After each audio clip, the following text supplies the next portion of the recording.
Hola chicos, ¿cómo están? Soy Dark Serpa, bienvenidos a mi canal de YouTube.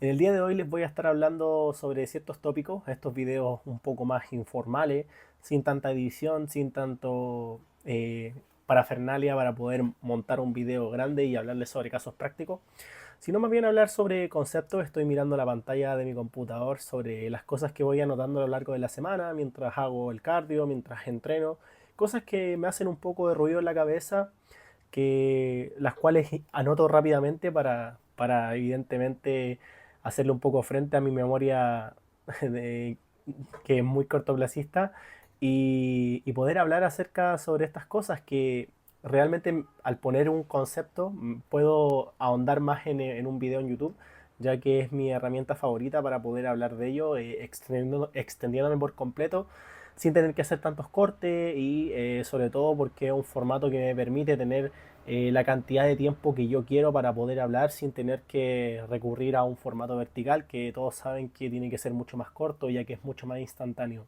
¿Ok? Vamos a hablar de dos cosas en este video, esperando no extenderme tanto, y voy a dar mi opinión dentro de todo. Siempre ustedes saben que yo hablo desde la experiencia y desde también un poco la parte del estudio, y más que nada desde la experiencia, porque realmente podemos un poco ahondar en el tema de los estudios, de qué cursos has hecho, de dónde te has formado, de cuál ha sido tu mentor, de dónde has sacado toda la información, lo cual creo que está bastante bien, pero hay bastante gente que carece un poco de, creo, lo que yo creo que personalmente es una de las partes más importantes de nuestro deporte, el powerlifting, que es justamente la experiencia, la expertise en cuanto a lo que sería el poner a prueba en los momentos más importantes y cuando yo creo que toca realmente. El, por ejemplo, a veces tener entrenadores que realmente conocen mucho lo que sería la teoría y poco lo que sería la práctica. Y la práctica te la da el tiempo. Y evidentemente, si tú no tienes tiempo en este deporte, muy pocas veces te has expuesto a hacer una práctica. Entonces, claramente, creo que en ese sentido, el hecho de ir a campeonatos durante varios años y ver varias cosas y sacar varias conclusiones, realmente vendría a ser como el aval y como la defensa del título. Cuando uno hace una defensa de título de universidad, uno ha pasado por un proceso de estudio, de pruebas y durante mucho tiempo, durante muchos años de carrera. Acá en el powerlifting yo creo que el graduarse está en la cantidad de competencias a las cuales uno vaya, a cuántas veces has tenido que pasar un poco de presión, cuánto has aguantado el estar atrás de la zona de calentamiento como handling y estando sudado lleno de magnesio y con la cabeza en todos lados pendiente de los rivales y todo eso, ¿vale? Creo que es el principal diploma que nosotros como entrenadores recibimos, ¿vale? La experiencia. Y bueno, voy a hablar acerca de esto. No sé si me hice famoso, no, no es famoso, no es la palabra, pero hablé, o sea, abrí este canal con el fin de informar, no de informar, pero de difundir sobre el cual para mí era el mejor sistema, no es un sistema como tal, pero le vamos a poner sistema, que era hablar de estrategias emergentes. El canal nace de estrategias emergentes y avanza en base a eso. En base a eso consigo mis primeros clientes internacionales, en base a eso yo hago mentorías, ¿vale? Hablando un poco más acerca del tema y me intereso bastante, me informo por todos lados, incluso estuve un poco metido en lo que sería el curso, los videos que subo Maika en el sistema, en la página. Me leí un montón de artículos, vi a montones de creadores de en ese tiempo habla hispana acerca del tema. Y desde ahí nace todo mi gusto por estrategia emergente. ¿Qué pasa? Y esto yo una vez se lo escuché a un entrenador con el cual tengo una muy buena relación, que muchas veces esto pasa en varios aspectos de la vida, cuando uno es más joven y es más influenciable, muchas veces uno se cierra a sí mismo y se identifica con solamente una metodología y se cierra. Es como prácticamente tú eres estrategia emergente y todo lo demás no sirve, no vale. Y creo que ese fue uno de los principales errores por los cuales yo pasé durante mucho tiempo, incluso durante muchos años. El no abrir la mente, el no aceptar ciertas cosas que no me hacían ruido porque no calzaban en base a lo que decía el programa en el cual yo basaba mis preparaciones y las preparaciones de mis atletas, que dicho sea paso resultaban, entonces por eso realmente no los cambiaba. Y justamente acá recae en esto, o sea, la pregunta incuestionable es, ¿buscar el TTP es perder el tiempo? Para los que no sepan qué es el TTP, es básicamente el número de exposiciones, ¿vale? Que me demoro en alcanzar un pico de forma haciendo el mismo protocolo. Puede ser una vez por semana, dos veces por semana, pero regularmente en un bloque de entrenamiento se hace una vez por semana. Y esto nace para poder identificar cuándo es el mejor momento y el mejor estado de forma según la respuesta adaptativa de cada persona, sabiendo que cada persona es un mundo, entre comillas, muy entre comillas, y cada persona puede tener una respuesta individual, que eso afecta un poco el orden en el cual voy a llegar a mi mejor estado. Y justamente se podría utilizar para poder ir a competir con una mayor certeza de que justamente en esa exposición voy a estar mucho más fuerte. Hasta ahí todo bien. He hablado de esto en videos, ¿vale? Así que si no sabes más, tengo videos detallados y la verdad hablé bastante de esto en un pasado, así que puedes pasar a mi canal de YouTube y ver más abajo videos sobre el TTP y cómo armaba mi bloque en ese tiempo. ¿Ok? Todo bien con eso. O sea, la verdad yo lo utilicé bastante tiempo. ¿Cuál es la finalidad de utilizarlo? Justamente lo que dice la teoría es justamente extender un bloque hasta que deje de funcionar, no solamente una semana, sino más bien 2 semanas. O sea, por ejemplo, si el bloque tiene 6 semanas y tiene 4 semanas de tendencia positiva y 2 semanas de tendencia negativa, ¿a qué le llamamos una tendencia negativa? Básicamente a que 2 semanas el mismo protocolo, ¿vale? Protocolo primario, exposición primaria a la cual esté cuantificando, el progreso a la cual esté midiendo el 1RM estimado, deje de funcionar, o sea, quiere decir que las 2 últimas semanas ya no mejore el rendimiento ni estimado ni tangible, o sea, que directamente hayan 2 drops de rendimiento. Según eso, la teoría debe ser que las 4 primeras semanas y la cuarta, lo más probable es que sea el time to peak. Si es que la cuarta fue la mejor semana en cuanto a los movimientos. Se ha hablado mucho de que el time to peak llega diferente, de que primero llega que hay personas que le llega en peso muerto antes o le llega después, millones de cosas, ¿vale? O sea, he escuchado hasta que incluso gente tiene el time to peak en una octava semana o novena semana de entrenamiento, lo cual para mí no tiene ningún tipo de sentido. Pero vuelvo y repito, digo esto y justamente puede hacer un sesgo, a lo mejor en un tiempo más, a lo mejor me hace sentido. Por eso digo que como cuando uno crece como entrenador y las temporadas van cambiando, las visiones que cada uno tiene van cambiando también. Hay cosas que se mantienen. Por ejemplo, yo mantengo varias cosas que usaba en 2022, que usaba en 2021 y actualmente casi en 2026 sigo utilizando. Pero hay varias cosas que han cambiado. Entonces, a lo que quiero atacar un poco es que justamente nosotros como entrenadores no deberíamos de apegarnos justamente solamente a un tipo de metodología siempre y que siempre tengamos un poco la visión clara de abrir la mentalidad y de decir, vale, voy a aprender un poco más de esta metodología, a lo mejor quizá en el fondo puede tener cosas que me sirvan para esta metodología que estoy utilizando y no cerrarme, no identificarme, no perder mi identidad. O sea, no le debes nada a nadie y nadie te debe nada a ti. O sea, no tienes que deberle una fidelidad a estrategia emergente. Mike Tuchel, por ejemplo, ni siquiera sabe quién eres tú. No tienes que hacer 100% lo que dice detalladamente en cada programa, encarar los bloques de la manera que él te lo dice, ¿ok? Puedes utilizar otro tipo de esquema y no pasa absolutamente nada. La gente muchas veces se identifica y de ahí no sale. Entonces creo que el expandir tu mente y tenerlo claro, porque claro, hay gente que expande mucho, mucho su mente y se termina yendo más allá. La idea es, vale, voy a tener la mente abierta, pero también no puede ser que al mínimo ruido me escape. O sea, por ejemplo, si yo tengo una forma de programar, si mis atletas están avanzando y veo una tendencia nueva en Instagram o en las redes sociales que está funcionando con cierto tipo de grupo de atletas, no me voy a escapar al tiro a esa. O sea, hay que hacerle una revisión, hay que hacerle un análisis y poco a poco quizá instaurarla en ti o en tu atleta y ver si funciona, pero no te escapes directamente, porque a lo mejor puede ser que lo estés haciendo bien, que tengas una buena dirección y que realmente al mínimo ruido te escape. Pasa mucho con la gente, por ejemplo, yo que tengo trastorno de déficit de atención, me escapo mucho. O sea, de repente veo cosas y veo cosas que me hacen mucho sentido y me intento escapar. O sea, mi mente como que intenta escaparse. Mi subconsciente es como que dice, vamos acá, vamos acá, vamos acá. Y claro, después de eso gano, vuelvo a mí nuevamente, es como si mi subconsciente volviera hacia mí y me dice, ok, quédate acá. Y vuelvo a ser sensato y a tomar mejores decisiones. O sea, literalmente es como si te fueras a tirar de un precipicio, pero como que vuelves a ti mismo y no te lanzas, ¿ok? Es un ejemplo más o menos, espero se entienda.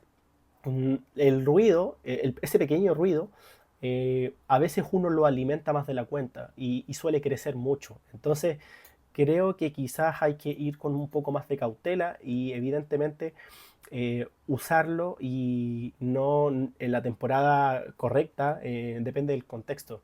He visto gente que, por ejemplo, sin ir más lejos, en el trabajo que hago con las mentorías uno a uno, donde hablo con distintos entrenadores de powerlifting, muchas veces veo que tienen muchas dudas y van súper bien. O sea, como que no, todo les hace ruido, como que me dicen, voy bien acá, voy bien allá, podría hacer esto, podría hacer lo otro, tengo pensado esto, tengo pensado lo otro, y es como, nada de eso. O sea, con lo que estás, quédate ahí. O sea, quédate ahí. Tiene una buena tendencia, está dando una muy buena respuesta. Tienes que quedarte ahí. Sigue, ¿vale? Sigue, avanza. O sea, he visto gente que, por ejemplo, tiene atletas que son fuertísimos, fuertísimos, y están pensando que luego de competir o luego de esta temporada tienen que cambiar todo radicalmente. Y muchas veces no es la respuesta. Entonces, creo que por ahí no deberíamos de escaparnos a la primera. Y volviendo al tema, creo que el TTP, sin duda, y me voy a mojar con esto, me voy a mojar el potito como se dice acá en Chile, es buscarlo, es directamente perder el tiempo en esta, o sea, en 2026, 2025. Creo que ya no es lo mismo que antes y pienso que realmente muchas veces se le dio un mal enfoque, o por lo menos acá se hizo. Yo acá en Chile compartí con muchos entrenadores que empezaron a usar estrategias emergentes desde el momento uno. Acá en Chile llegó a eso como el 2021, 2022 y el 2022 estaba llenísimo. Todo el mundo quería hacer estrategia emergente, era como el top. ¿Qué pasa? Que lo que nos dice la teoría es que, claro, los bloques se pueden extender muchísimo a distintos tipos de atletas, depende del tipo de respuesta. Y lo que manda es la tendencia positiva de cada exposición. O sea, por ejemplo, yo puedo ir en una semana 6 pasando a una semana 7 y en la semana 7 tener un más 2,5, por ejemplo, de un protocolo 1x2 a RP8, y si le pongo 2,5 más en una séptima semana, se lo extienden a una octava, porque claro, no has perdido rendimiento, o sea, no has tenido esas dos caídas que te dicen que justamente tienes que tener para poder cortar el bloque. Porque claro, la gente interpreta que justamente son dos caídas de rendimiento donde tienes que perder rendimiento en correlación a las 2 semanas antes. O sea, por ejemplo, como les comentaba el ejemplo anterior, tenemos 5 semanas donde tenemos puros aumentos de peso de forma lineal o de forma ondulante, y justamente en la quinta tocamos un techo, ¿vale? O sea, tenemos una semana muy muy buena. De acuerdo a esto, deberíamos de tener una sexta semana de baja de rendimiento, de pérdida de kilos en la barra, y una séptima semana de pérdida de kilos en la barra para poder determinar que la quinta semana es la mejor. Y claro, esto hace muchísimo ruido porque a veces hay atletas que en la quinta semana, no sé, pueden tener una muy buena semana y a lo mejor en 2 bloques después tienen una semana muy mala. Porque ¿qué pasa? Que esto es muy manipulable, que a lo mejor en la quinta semana de ese bloque tenían un mejor contexto en cuanto a nutrición, descanso, estado físico, estado psicológico, horas de sueño, horas de calidad de sueño, y eso afecta muchísimo el entrenamiento y en general hace muchísimo, muchísimo ruido en cualquier tipo de programa. Entonces, al ser tan manipulable, llegar a una conclusión de que realmente la quinta semana es la mejor de la vida y no hay posibilidad de que eso cambie, es totalmente erróneo, ¿vale? Y todavía hay gente que lo usa, o sea, todavía veo gente que va a competir en 7 semanas y hace picking de 7 semanas porque dicen que su séptima semana milagrosamente es la mejor de todas. Y no es así, ¿vale? O sea, te has convencido de algo que realmente has visto en base a un creador que creo que no nada contra Mike, creo que es uno de los mejores, incluso sin ir más lejos, es el inventor del RPE, herramienta que muchos entrenadores utilizamos, entonces siempre hay que respetar a quien crea el camino, pero eso no significa que haya que copiarle directamente todo, ¿ok? Entonces, realmente si uno interpreta todo tal cual sale en un artículo, en un video o en lo que sea, en un curso, podría llegar a ser perjudicial. Realmente, la mayoría de atletas de powerlifting hacen bloques de 4 o 5 semanas para ir a competir. Incluso 4 semanas está bastante bien y mucha gente llega espectacularmente bien a competir. Incluso puede ser que llega hasta mejor. ¿Por qué? Porque claro, puede llegar a generarse muchísima fatiga sistémica, muchísima fatiga periférica con bloques más largos que con bloques más cortos, ¿vale? Sobre todo si la estructura de los bloques largos es similar a la de los bloques anteriores, cosa que en estrategia emergente es justamente lo que busca, no cambiar las cosas que ya funcionaron. Por eso es que estrategia emergente es básicamente la mejor, recolectar la mejor información y usarla a tu favor para poder ir a competir. Y si el bloque, no sé, X salió muy bien, ese mismo bloque X utilizarlo para ir a competir. ¿Qué pasa? Que a lo mejor ese bloque genera muchísima fatiga y todo lo demás y a lo mejor no llegamos también a competir. A lo mejor puedo tener un atleta que no tenga toda esa cantidad de información, pero puede ser que bajo mi concepto de cómo se arma un picking llegue mejor a competir que tu atleta.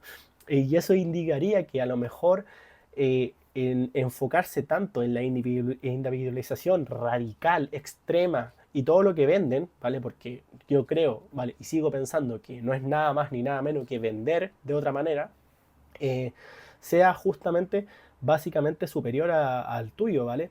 Entonces creo que buscar el TTP es una pérdida de tiempo para la mayor parte de atletas y realmente uno puede producir y empujar un programa a su antojo, ¿vale? O sea, se ha visto muchísimas veces. Yo personalmente no uso y no busco el TTP con ningún atleta. Ahora, 2025.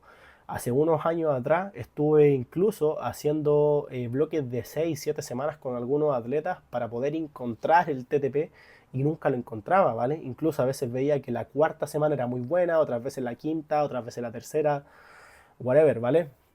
Y justamente pasaba porque, claro, es demasiado manipulable.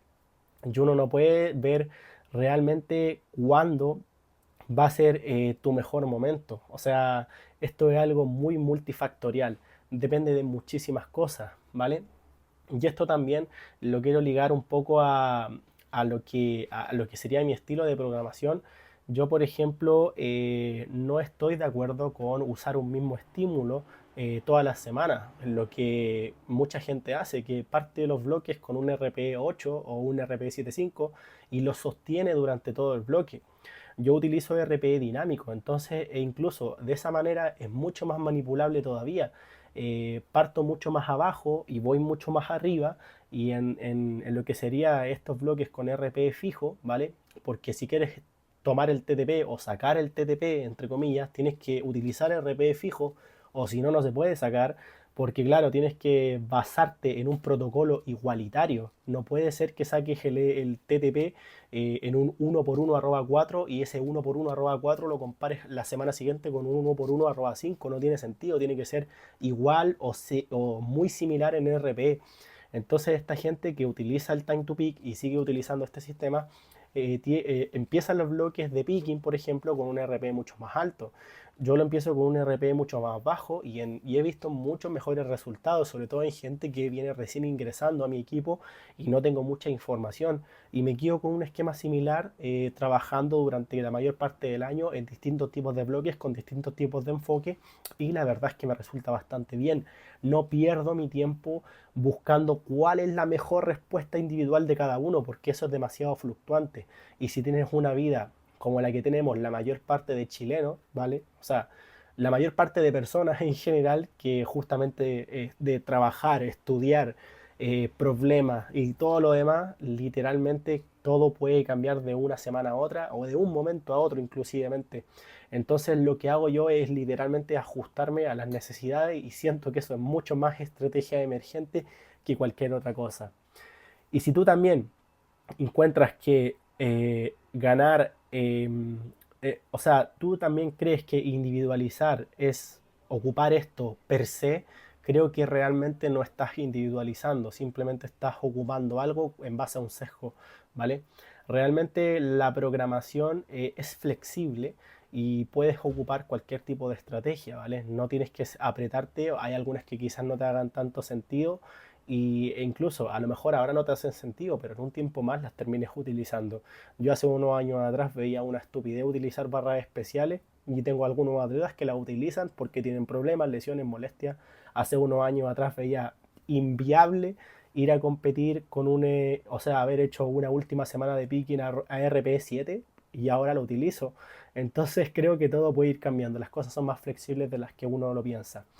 Así que nada, esta era mi pequeña reflexión de hoy día, espero le haya gustado, espero por fin este micrófono me haya dado la tranquilidad que quiero porque he tenido muchos problemas con el audio últimamente. Hice un video de rodilleras la semana anterior, así que espero les pueda servir mucho, sobre todo para la gente que tiene un par de dudas con respecto al tema. Hablé de las rodilleras flexibles, de las rodilleras rígidas y tuve un par de problemas con el audio, así que espero que en este video no sea el mismo problema. Sin nada más que agregar, síganme en Instagram, DarekSerpa, y si tienen dudas con respecto a coaching, servicios y también asesorías, mentorías uno a uno, para los que son entrenadores de powerlifting, también están disponibles en mi biografía. Sin ir más lejos, me despido y a ponerse fuerte.